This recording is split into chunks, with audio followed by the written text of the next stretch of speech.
As a teacher, I've lived in the world of high school and teenagers for over a decade. And I come here tonight with good news and bad news. The good news is they're listening. It might not seem it, as they stare out the window with those blank looks as we try to tell them the importance of their futures and being safe out there and all of those things that we tell them.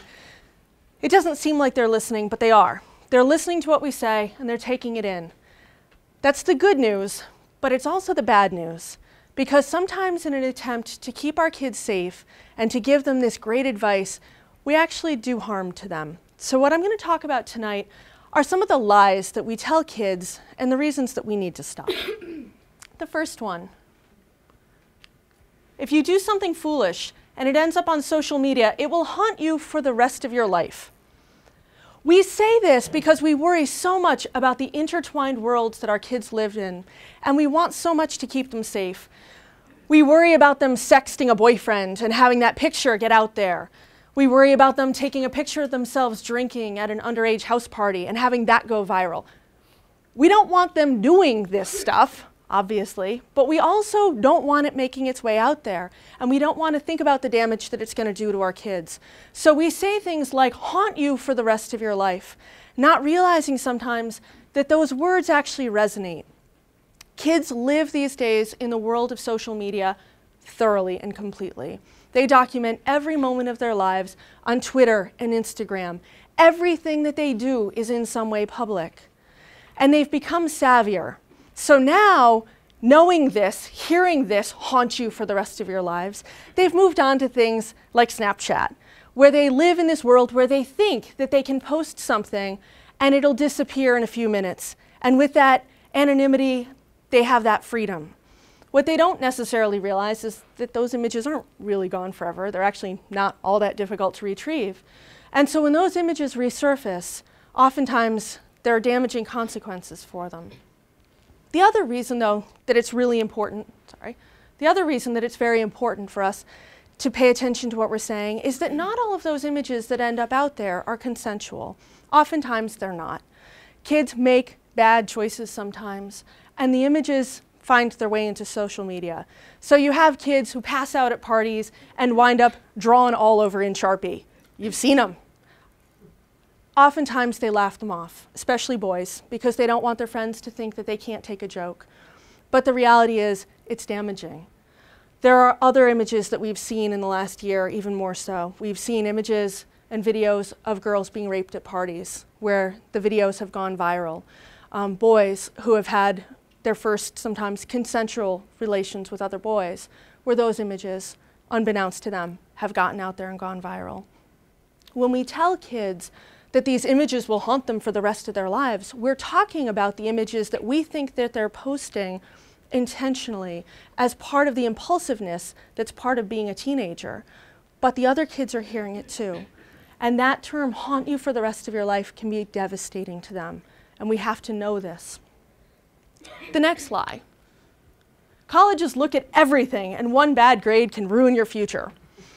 What we mean by this is pay attention to what you're doing. Don't do stupid things. Look at your grades. Work hard. That's what we mean by it.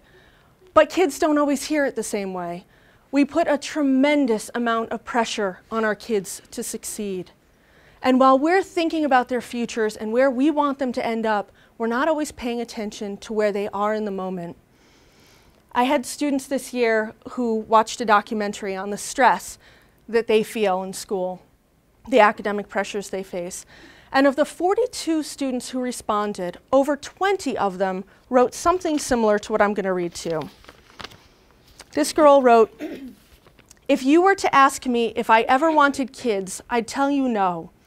I would not want to bring a child into the world where he or she would be subject to the amount of stress I'm so familiar with." This girl gets up at 3 in the morning most days because she can't sleep thinking about all the things she has to do.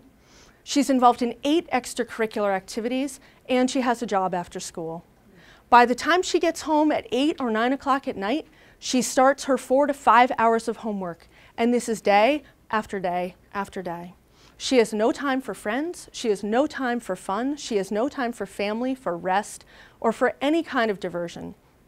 It's very easy to say, well, okay, drop some of those 8 extracurricular activities. But they know, these kids know, that the game that we have set up doesn't allow for that. If they want to get into what they think of as the best schools, they feel like they have to be part of this competition. Another girl wrote, I know my family can't pay for my entire college tuition, so in order to go to the college I want, I would need to get a scholarship. And in order to do that, I need to get the grades and have a lot of extracurricular activities in my schedule. I hate it. They know that they're under this pressure. And when we tell them that 1 B- in geometry is going to take them down, they feel the full weight of that pressure on them, and they feel the full burden of what they see as that failure. And we force our kids into one of 2 camps.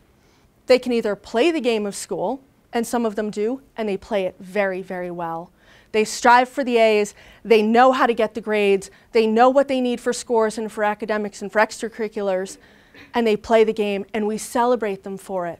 And we tell them that they're great, that they're our stars. But it comes at a price. Oftentimes it's eating disorders, anxiety, depression. They pay a price for this, and they know it. And we have come to think of it as almost commonplace. We see it too. But it's something that's just become part of this. The other kids step out of the game. And they all call it the game of school. They're very open about playing the game of school. We hear them say it all the time. You say it all the time, right? The game. The kids who step out of the game, who decide that actually they're going to focus on their academics in the ways that they want to, tend to be the better adjusted. They tend to be the ones who get B's, sometimes C's, but they're happier. They still go on to really good, sometimes great schools, but they're happier, they're better adjusted. They've got more in their lives. And we need to focus on that. We need to stop placing everything on the altar of academic achievement. It's not to say we need to champion mediocrity, but we need to look at what the experience of school is supposed to be. It's a journey, it's a process. They're supposed to be able to fail. They're supposed to be able to take risks. And when we tell them that they can't, we're shutting those doors on them, and we're not allowing for them to explore the worlds that they need to be exploring.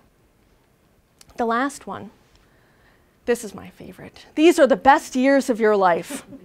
This is the lie that somehow won't die.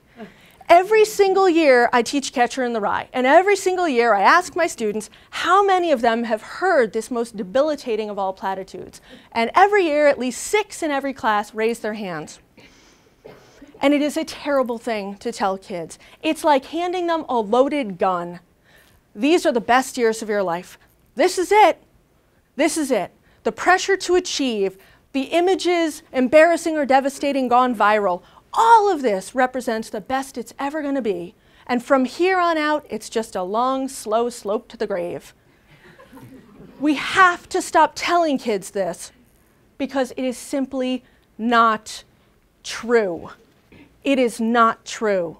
And for any adult who thinks it is, I would say you either have a strong sense of revisionist history about what your teen years really were, or adulthood has been horrifically cruel to you.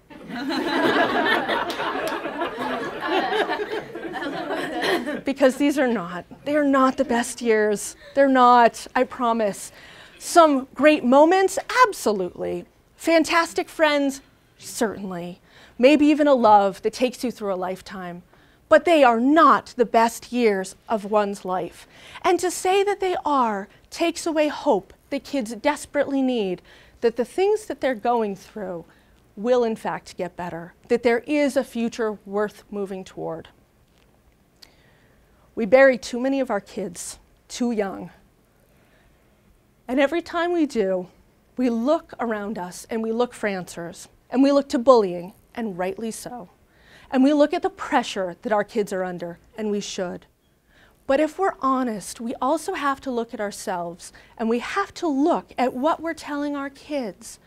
We have to take advantage of our opportunities here to look at the complexity and the totality of their worlds and share with them pieces of information that can help them, that can help to guide them through in place of some of these lies and platitudes that we throw their way.